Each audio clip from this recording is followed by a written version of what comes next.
Hello guys, welcome back on English zone. And friends, आज का हमारा वीडियो है D triple S B TGT English previous year question paper part third है ये हमारा session का।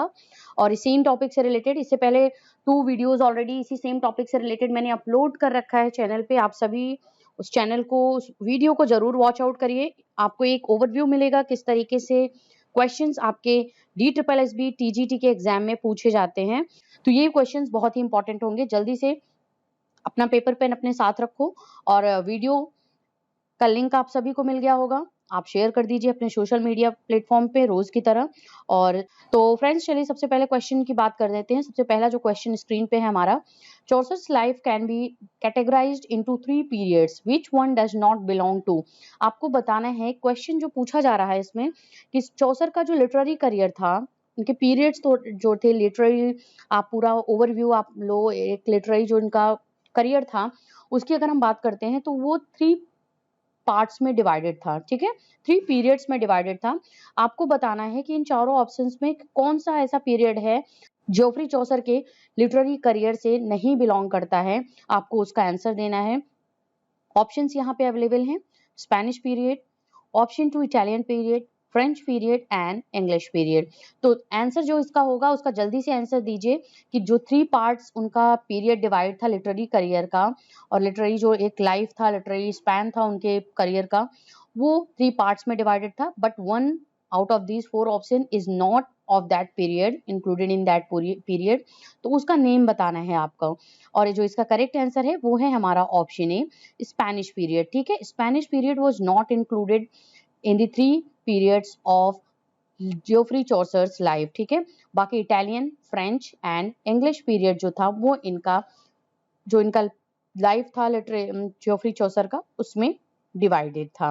नंबर सेकंड क्वेश्चन है, how many legends are there in Chaucer's the legend of good women. The legend of good women important work है Geoffrey चौसर का। आपको बताना है कि कितने लेजेंड्स थे इनके the legends of good women में। 11, 8, 10 या 9। ये चारों ऑप्शंस आपकी स्क्रीन पे है। जल्दी से इस क्वेश्चन का आंसर दे दीजिए आप सभी लोग। और क्वेश्चन नंबर 2 की अगर बात करें हम, तो इसका जो करेक्ट आंसर होगा वो है हमारा ऑप्शन 4। ठीक है, the question 9, there were the 9 legends of Geoffrey Chaucer's the legend of good women. ठीक है, ऑप्शन 4 हमारा करेक्ट आंसर है इस क्वेश्चन के अकॉर्डिंग। और फ्रेंड देखिए, जियोफ्री चौसर से रिलेटेड क्वेश्चन जो अभी तक हमने लास्ट 2 वीडियोज में डिस्कस किया है, और ये थर्ड वीडियो हमारा है इसी टॉपिक से रिलेटेड, इसी सेम प्रीवियस ईयर पेपर से रिलेटेड। तो देखिए जियोफ्री चौसर से कितने क्वेश्चंस आपको मिल रहे हैं। नंबर थर्ड क्वेश्चन स्क्रीन पे रहा आप सभी के लिए, द प्रोग्रेस ऑफ सोल। ये है आपका टाइटल दिया गया है, वर्क है। आपको बताना है इसके ऑथर का नाम। The progress of soul is authored by whom. किसने इसको लिखा है, इसका आंसर आपको देना है। John Bunyan, John Donne, John Lyly या जॉन मिल्टन। तो करेक्ट आंसर इसका दे दीजिए जल्दी से आप सभी लोग। स्क्रीन पे क्वेश्चन रहा, the progress of the soul work है, किसने लिखा हुआ है इसको आपको आंसर देना है। और जो हमारा करेक्ट आंसर है वो है हमारा option 2, John Donne. The great metaphysical poet has composed this line work, the progress of the soul. ठीक है, आंसर आपने लिख लिया, नोट डाउन कर लीजिए इसको कॉपी पेन में या मेमोराइज कर लीजिए आप सभी। तो ऑप्शन 2 हमारा है क्वेश्चन नंबर थर्ड का करेक्ट आंसर। ठीक, नंबर 4 क्वेश्चन स्क्रीन पे रहा, Samuel Butler's famous satire is known as. आपको बताना है सैमुअल बटलर के फेमस सटायर का नेम आपको बताना है। ऑप्शंस दे दिए गए हैं, ऑप्शन में आपको दे देती हूँ। ऑप्शन 1 है मैक प्लेक्नो, ऑप्शन 2 है हुडिब्रस, ऑप्शन सी डनसेड, ऑप्शन 4 है एब्सोलम एंड एकेटोफिल। तो जो इसका करेक्ट आंसर है वो है हमारा ऑप्शन नंबर 2। ठीक है, the famous satire of Samuel Butler is Hudibras. ठीक है, नंबर सेकंड क्वेश्चन, आप सेकंड ऑप्शन हमारा करेक्ट है इस क्वेश्चन नंबर 4 के लिए। नंबर 5 क्वेश्चन है, द एब्सोलम एंड एकेटोफिल। ठीक है, फिर से आ गया क्वेश्चन ये, Absalom and Achitophel. King Charles is it is allegorical representation of. किसका एलिगोरिकल रिप्रेजेंटेशन है किंग चार्ल्स? किंग सोलोमन का, किंग एमोन, किंग जोशा या किंग डेविड। और जो करेक्ट आंसर है इसका आपको बताना है। देखिए क्वेश्चन आपके इम्पोर्टेंट जो वर्क हैं ऑथर्स के उनसे के कैरेक्टर, उन पे जो इम्पोर्टेंट लीडिंग कैरेक्टर है उनसे रिलेटेड भी पूछा जा सकता है। इसीलिए क्वेश्चंस के जो इम्पोर्टेंट आपके ऑथर्स हैं, आप उनके जो लीडिंग कैरेक्टर्स होंगे या इम्पोर्टेंट कैरेक्टर्स होंगे उनको आप जरूर ध्यान दीजिएगा। तो क्वेश्चन नंबर जो 5 है, एब्सोलम एंड एकेटोफोइल, ये King Charles it is allegorical representation of, ये जॉन ड्राइडन का वर्क है। ये इंपॉर्टेंट फैक्ट जॉन ड्राइडन का वर्क है। आपको इसका मैं आंसर दे देती हूँ कि जो एक पोलिटिकल सटायर वर्क है, सटायरिकल वर्क है, पॉलिटिकल सटायर वर्क है, किंग इसको जो रिप्रेजेंट कर रहा है इसमें वो है हमारा option number 4 is the correct answer. ठीक है, option 4 king David, it is allegorical representation of King David of the work Absalom and Achitophel that was a political satire and it is the finest political satire by John Dryden। Number 6 question की तरफ चलते हैं। In the essay of dramatic poesy, ठीक है, dramatic poesy जो Dryden से related question है, is represented by Neander. What does Neander means, Neander का मतलब क्या है? जो ड्रामेटिक पोइजी है ये आप इनका जॉन ड्राइडन का, उसमें जो ड्राइडन ने रिप्रेजेंट किया हुआ है इस वर्क को, वो निंडर के थ्रू रिप्रेजेंट किया हुआ है अपने आप को। और आपको बताना है कि निंडर का मतलब क्या होता है। ड्रामेटिक पोइजी जो एक इम्पॉर्टेंट वर्क है ये आपका जॉन ड्राइडन का। तो क्या मतलब होता है निंडर का? द न्यू मैन होता है, न्यू लॉजिक होता है, न्यू होप होता है या न्यू आइडियाज होता है। तो ये आपको बताना है इसका आंसर। और इन्होंने इसमें इस वर्क में जो एक इंग्लिश ड्रामा को डिफरेंट किया था एंशिएंट एंड फ्रेंच ड्रामा से रिलेटेड, और ये जो वर्क था 1668 में लिखा गया था। ठीक है, 1668 में ये पब्लिश हुआ है, ये भी ध्यान दीजिएगा आप सभी। तो जो इसका करेक्ट आंसर है क्वेश्चन नंबर 6 का वो हमारा है ऑप्शन 1 न्यू मैन। निंजर का मतलब होता है न्यू मैन। क्वेश्चन नंबर 6 का ऑप्शन 1 हमारा जो है वो करेक्ट आंसर है। नंबर 7 क्वेश्चन स्क्रीन पे रहा आप सभी के लिए। What is the name of the Belinda's made in the mock epic the rape of the lock. Rape of the lock जो है अलेक्जेंडर पोप का वर्क है, आप सभी जानते होंगे इसे। आपको बताना है कि ब्लेंडा का जो कैरेक्टर है इसमें, जो एक लीडिंग लेडी है इस मॉक एपिक पोएम की, उनकी मेड का नेम बताना है। अब देखिए मेड से रिलेटेड भी क्वेश्चन आ गया है इस आपके इस पेपर में, तो आपको उसका आंसर देना है। उनकी मेड का जो नेम था वो डेनिस था, एराबेला था, बेटी या बुश। और जो इसका करेक्ट आंसर है वो है हमारा ऑप्शन 3 बेटी is the maid servant of Blenda in the mock epic poem of the rape of the lock that was composed by Alexander Pope। ठीक है, नंबर 8 क्वेश्चन की तरफ चलते हैं। What is the name of the John Milton's Heavenly Muse? Heavenly Muse का name बताना है John Milton की आपको। तो उनका जो ऑप्शंस यहाँ पे अवेलेबल हैं, यूरेनिया है जो हेवनली म्यूज है जिनका वो इन्वोकेशन करते हैं starting of the poem of epic poem paradise lost में, अम्ब्रियल, राफेल या ग्लोरियाना।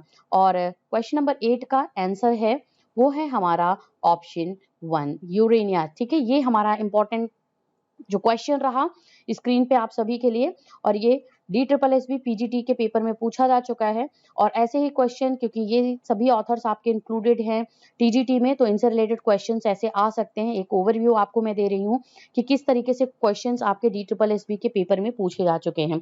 क्योंकि पेपर ये ऑनलाइन होता है तो इसका जो क्वेश्चन होता है वो मिलना थोड़ा मुश्किल होता है क्वेश्चन पेपर। तो इसीलिए जो भी इंपॉर्टेंट क्वेश्चंस हैं मैं आप सभी के लिए स्पेसिफिक वीडियो में लेके आई हूँ। DSSB PGT का पेपर है 2021 में हो चुका है, ये अभी जुलाई में हुआ था, और उससे रिलेटेड ये क्वेश्चन आपका मैं आज डिस्कस कर रही हूँ इस वीडियो में। और अपने इसी टॉपिक से रिलेटेड जो लास्ट 2 वीडियोस हैं उसमें भी मैंने यही क्वेश्चंस इसी पेपर से रिलेटेड वो डिस्कस कर रखा है। तो 8 का हमने बात कर ली 8 क्वेश्चन की, और इसका आंसर जो था वो है option number 1 Urania is the heavenly muse of Milton's. Number 9 question here we have which game does Belinda play in the Hampton Court. देखिए, क्योंकि देखिए ये एक मॉक एपिक पोएम है आपका, आप सभी जानते हो जो हमारा the rape of the lock है, ब्लेंडा उसमें लीडिंग कैरेक्टर है। और मॉक एपिक पोएम जो होती हैं वो एपिक पोएम को एक तरीके से मॉक करती हुई उसी ट्रिवियल सब्जेक्ट्स पे लिखी जाती हैं, मीन सब्जेक्ट्स पे लिखी जाती हैं, बट जो भी इंपॉर्टेंट कैरेक्टरिस्टिक्स होते हैं, जो भी सुपर क्वालिटीज होती हैं या सुपर मशीनरीज होती हैं और एक ग्रैंड स्टाइल जो होता है, वो सब कुछ इंक्लूड किया जाता है मॉक एपिक पोएम में, एक तरीके से दिखाने के लिए कि ये एक तरीके का रिजेम्बलेंस है, एक तरीके का आप इमिटेशन है एपिक पोएम का। बट जो सब्जेक्ट मैटर होता है, जहाँ पे एपिक पोएम का आपका ग्रैंड सब्जेक्ट मैटर होता है, एक सीरियस सब्जेक्ट मैटर होता है, और वो सब्जेक्ट मैटर पिक किया जाता है जो ह्यूमैनिटी या ह्यूमन सोसाइटी के लिए होता है, ऑल फॉर के लिए होता है। बट मॉक एपिक में एक ट्रिवियल या मीन सब्जेक्ट को एक मॉकरी करते हुए सब्जेक्ट को लिया जाता है, और इसी तरीके से रेप ऑफ द लॉक में लिया गया है। आपको बताना है कि ब्लेंडर कौन सा गेम, जैसे उसमें होता है एक तरीके का युद्ध होता है जो वॉर लड़ा जाता है, बट यहाँ पे भी वॉर लड़ा जा रहा है, लेकिन वो किसके थ्रू, प्ले के थ्रू, एक तरीके का प्ले हो रहा है इसमें। आपको बताना है कि विच गेम के थ्रू यहाँ पे वॉर लड़ा जा रहा है। Which game does Belinda play in the Hampton Court, ombre, chess, golf या कैरम। आंसर देना है इसका करेक्ट आंसर, और ऑप्शन 1 जो हमारा है वो करेक्ट आंसर है। Ombre is the game that was described in the mock epic poem the rape of the lock, और ब्लिंडा इसको हैम्पटन कोर्ट में इस गेम को खेल रही होती हैं, प्ले कर रही होती हैं। नंबर 10 क्वेश्चन है स्क्रीन पे रहा आप सभी के लिए। Who quotes the following, the mind is its own place and in itself can make heaven of hell and a hell of heaven। ये बहुत ही इंपॉर्टेंट लाइन है। The mind is its own place and in itself can make heaven of hell and hell of heaven। Important quotation है, important line है, ये paradise lost से लिया गया है, आप सभी जानते हो इसको। तो आपको बताना है कि इस लाइन्स को किसने बोला है, इसका आंसर देना है किस कैरेक्टर ने बोला है, मोलोच, एडम, गॉड या सैटर्न। और जो इस तरीके का लाइन है तो हम समझ सकते हैं कि इसको किसने बोला होगा। Obviously we have the option 4 is the correct answer. This line was said by Saturn in the work paradise lost of John Milton. That was the great epic poem. And here we have the 11 number question. What is the name of the pastoral elegy which was written by John Milton on the death of Edward King? Edward King की death पे लिखा गया pastoral elegy poem का name बताना है, जो कि John Milton ने लिखा हुआ है। और उस पोएम का जो टाइटल है मैं आपको ऑप्शंस के थ्रू दे देती हूँ। बहुत ही इजी क्वेश्चन है। अगर हम इस क्वेश्चन के लेवल की बात करते हैं, क्योंकि लेवल्स होते हैं क्वेश्चन में, कहीं मॉडरेट टाइप के क्वेश्चंस पूछे जाते हैं, डिफिकल्ट टाइप के क्वेश्चन पूछे जाते हैं। तो अगर हम क्वेश्चन का एनालिसिस करते हैं तो ये हमारा एक तरीके का इजी क्वेश्चन है। और ये जो पेस्टोरल एलेजी है that was Lycidas, it was written on the death of king Edward and it was composed by John Milton. Number 12 question screen पे रहा। Who authored the essay on man epistle 1? ठीक है, ये किसने लिखा हुआ है, आपको इसका आंसर देना है इस क्वेश्चन का। essay on man epistle 1, Alexander pope, Ben Jonson, John Dryden या है जॉन मिल्टन। क्वेश्चन नंबर 12 का जो करेक्ट आंसर है वो है हमारा option 1, Alexander Pope has composed this work, the essay on man, epistle 1। Number 13 question screen पे रहा। Complete the line taken from T.S. Eliot's poem The Love Song of J. Alfred Prufrock। ये है poem है, T.S. Eliot ने इसको compose किया है, और लाइन है I have measured my life out with। आपको आगे यहाँ पे गैप दिख रहा है, ठीक है, ये गैप है, आपका फिल करना है इस गैप को। और ये लिया गया है the love song of J Alfred Prufrock, बहुत ही इंपॉर्टेंट पोएम है टी.एस. इलियट की।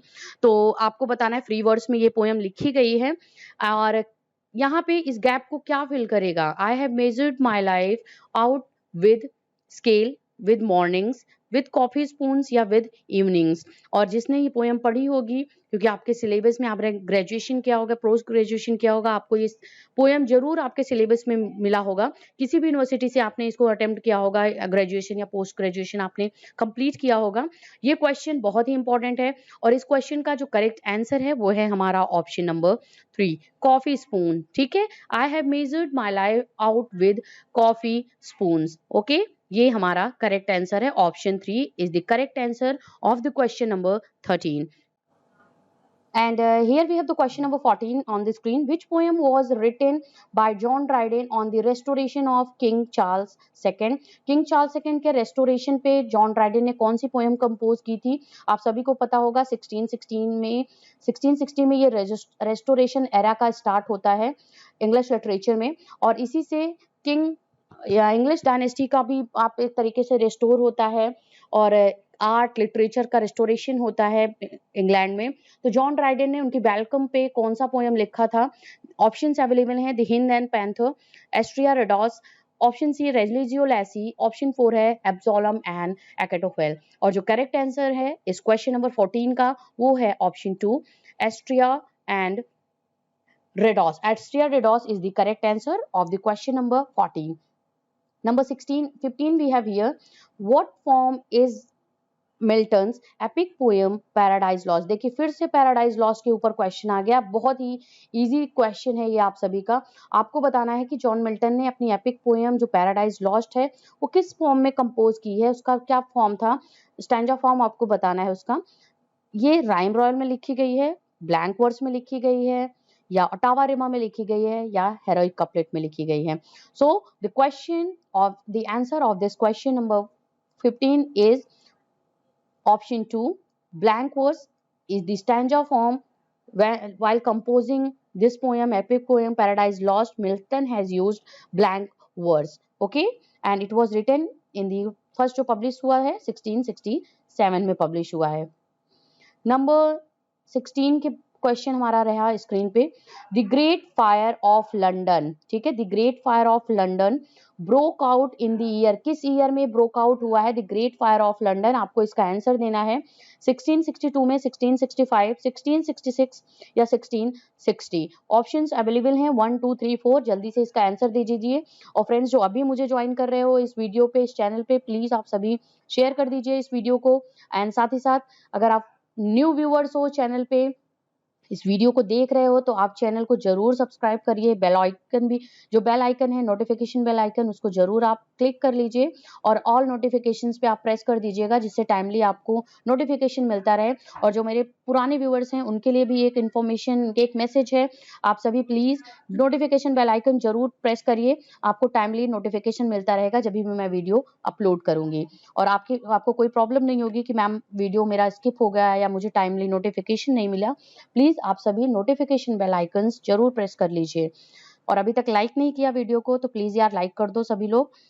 तो चलिए ग्रेट फायर ऑफ लंदन की बात करते हैं हम इस क्वेश्चन में, क्वेश्चन नंबर 16 में, और इसका जो करेक्ट आंसर है 1666 में great fire of London broke out in that year. Number 16 के बाद 17 क्वेश्चन है, name the poetic device used in the given line from Andrew. Question number 17 we have here, name the poetic device used in the given line from Andrew Marvell's poem to his choir mistress and you should if you please refuse। ये है poetic device का name बताना है आपको Andrew Marvell की poem to his coy mistress से, and you should if you please refuse.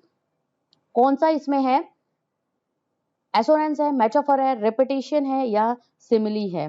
तो इसका जो करेक्ट आंसर है वो है ऑप्शन नंबर 1 एसोनेंस है ये हमारा, and you should if you please refuse. Number 17 का ऑप्शन 1 हमारा करेक्ट आंसर है।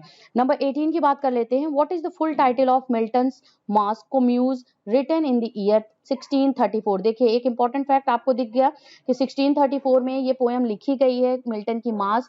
आपको बताना है इसका फुल टाइटल क्या है, द मास्क ऑफ बैकनेस।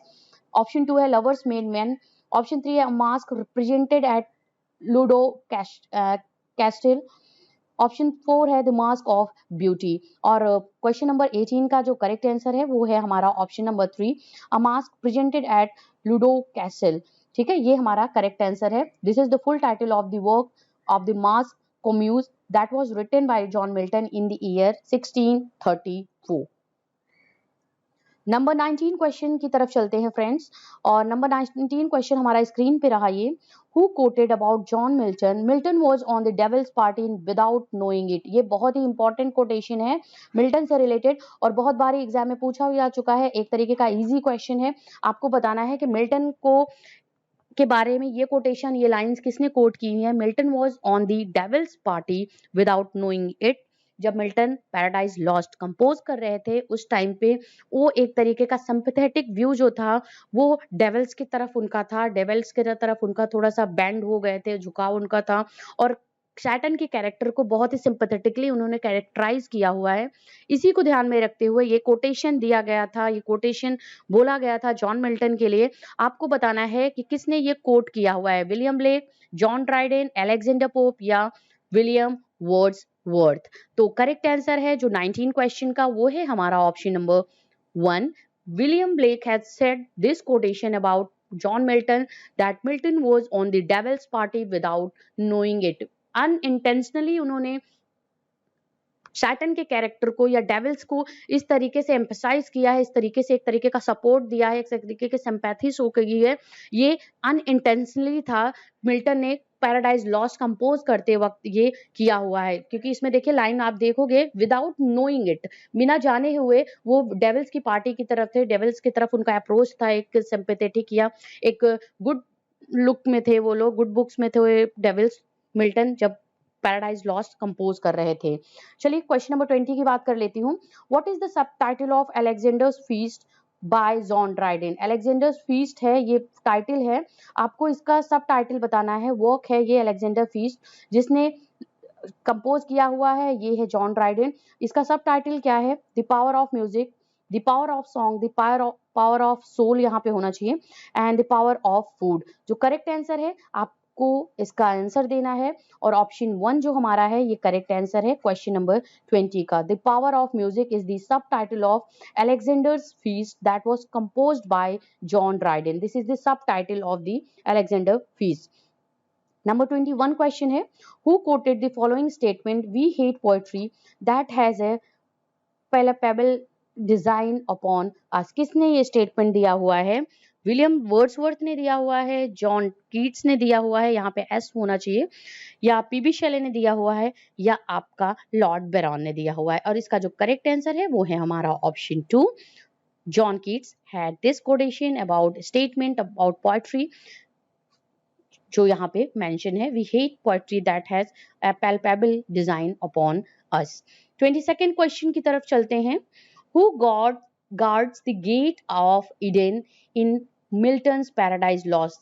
फ्रेंड्स मैं बार बार आपसे कह रही हूँ कि देखिए क्वेश्चंस आप देख लीजिए किस तरीके के क्वेश्चन पूछे गए हैं, किस राइटर पे या किस पोएट पे फोकस किया गया है प्रीवियस ईयर पेपर में, और आपको दिखेगा कि चौसर, मिल्टन, ड्राइडेन, इन तरीके के पोएट्स को ज्यादा पूछा गया है आपके पेपर में। तो आपको इस क्वेश्चन का आंसर देना है, और इनके इंपॉर्टेंट वर्क्स को आप जरूर पढ़ के जाइएगा, थोड़ा सा डीपली पढ़ के जाइएगा, क्योंकि एग्जाम में कहीं से भी पूछा जा सकता है, किसी भी वर्क को वो पिक करके आपसे उससे क्वेश्चन पूछ सकते हैं। अब देखिए यहाँ पे गार्ड की बात हो रही है कि who guard the gate of the Eden in Milton's paradise lost. तो ऑप्शन अवेलेबल है यहाँ पे, एरियल है ऑप्शन 1, ऑप्शन 2 है रैफल, ऑप्शन 3 है गैब्रियल, या ऑप्शन 4 है यूरेनियल। तो जो इसका करेक्ट आंसर है उसकी अगर हम बात करें तो ऑप्शन 3 हमारा करेक्ट आंसर है। Gabriel was the guard of the gates of Eden in Milton's paradise lost. Okay,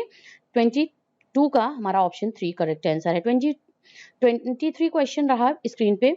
Which meter does the blank verse use? आपको बताना है कौन सा मीटर यूज होता है जब हम ब्लैंक वर्स पोएम लिखते हैं, तो उस टाइम पे किस मीटर को यूज करते हैं? डायलेक्ट्रिक मीटर हेक्सामीटर होता है, आइम्बिक पेंटामीटर होता है, टॉर्सिक टेट्रामीटर होता है, या आइम्बिक हेक्सामीटर होता है। और आप सभी जानते हो जो ब्लैंक वर्स पोएम्स होती हैं वो आइम्बिक पेंटामीटर्स में लिखी जाती हैं। 10 सिलेबल्स होता है, 5 स्ट्रेस 5 अनस्ट्रेस इसमें सिलेबल्स का यूज होता है while composing a poem that is written in blank words, तो उसको हम iambic pentameters बोलते हैं। ठीक है, नंबर 24 क्वेश्चन स्क्रीन पर रहा आप सभी के friends. Which of the following novels is not authored by R K Narayan? R K Narayan Indian English literature के इंपॉर्टेंट नॉवेलिस्ट हैं। इससे रिलेटेड आपका क्वेश्चन पूछा गया है कि कौन सा इसमें से जो वर्क है वो आर के नारायण ने नहीं लिखा है, और बहुत ही इजी क्वेश्चन है, बहुत इजी। अगर मैं क्वेश्चन के लेवल की बात करूँ तो इजी लेवल है इसका, इस क्वेश्चन का। और इसकी अगर क्वेश्चन की बात करें तो ये डेफिनेटली आप इस क्वेश्चन को करेक्ट अटेम्प्ट करके आओगे, जितने भी हमारे स्टूडेंट्स हैं इंग्लिश लिटरेचर के। आपको बताना है कौन सा ऑथर इसमें आर के नारायण ने ऑथर नहीं किया हुआ है, मीन्स नहीं लिखा हुआ है, यहाँ पे नॉट लग गया है, तो जरूर ध्यान दीजिएगा, इस क्वेश्चन को पढ़ के जाइएगा। The guide, Malgudi days, the god of small things या माई डेज। और इसके आंसर की बात करें तो ऑप्शन 3 है, this work the god of small things is not written by, not authored by R K Narayan, क्योंकि ये जो वर्क है ये अरुंधति रॉय का है, ठीक है, अरुंधति रॉय ने इसको लिखा हुआ है और ये इनका एक इसके लिए उनको बुकर प्राइज भी मिला हुआ है इस वर्क के लिए, the god of small things के लिए। ये इनका एक जो डेब्यू नॉवेल था अरुंधति रॉय का, और ये बहुत ही इंपॉर्टेंट वर्क है गॉड ऑफ स्मॉल थिंग्स। बाकी अदर जितने भी हैं वो आर के नारायण ने लिखे हुए हैं। द गाइड की बात करें, मालगुडी डेज की बात करें एंड माई डेज की बात करें, ये सभी वर्क इनके आर के नारायण ने लिखे हुए हैं, ठीक है। 25th क्वेश्चन रहा स्क्रीन पे आप सभी के लिए। Doctor Faustus was well known scholar, फिर से एक इजी क्वेश्चन आप सभी के लिए आ गया है।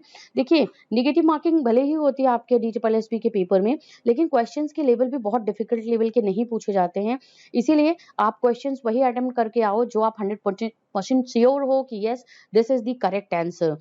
और कुछ 2-4 क्वेश्चन इधर उधर हो जाते हैं, बट देखिए क्वेश्चन का लेवल आप देख लीजिए। डॉक्टर फास्टस से रिलेटेड क्वेश्चन है, आपका क्रिस्टोफर मार्लोस के ड्रामा से रिलेटेड क्वेश्चन पूछा गया है आपका कि जो डॉक्टर फास्टस है वो कहाँ के वेल नोन स्कॉलर थे, विद्वान थे, कहाँ के, आपको उसका बताना है आंसर। जर्मन स्कॉलर थे, फ्रेंच स्कॉलर थे, इंग्लिश स्कॉलर थे या स्पेनिश स्कॉलर थे।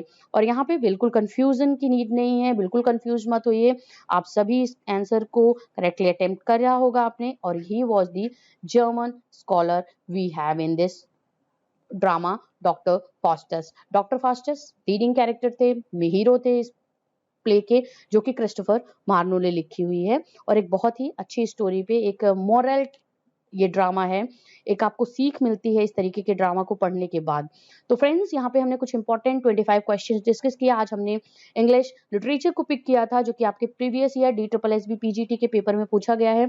एक ओवरव्यू मैं दे रही हूँ आपको, एनालाइज कर रही हूँ, एक एनालिसिस है आपके पेपर का कि किस तरीके के क्वेश्चंस आपके एग्जाम में पूछे जाएंगे, जो कि DSSB आपका TGT से रिलेटेड होगा। मिलते हैं नेक्स्ट वीडियो में, 4th पार्ट में इसी सेम टॉपिक से रिलेटेड वीडियो होगा हमारा।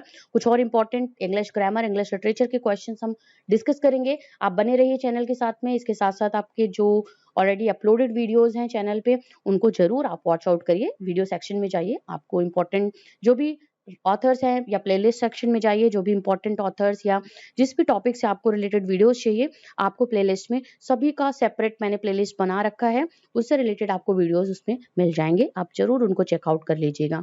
Playlist section and video section इस चैनल का जरूर चेक कर लीजिए, आप सभी से रिक्वेस्ट है मेरी, आपके अच्छे प्रिपरेशन के लिए, आपके एग्जाम के।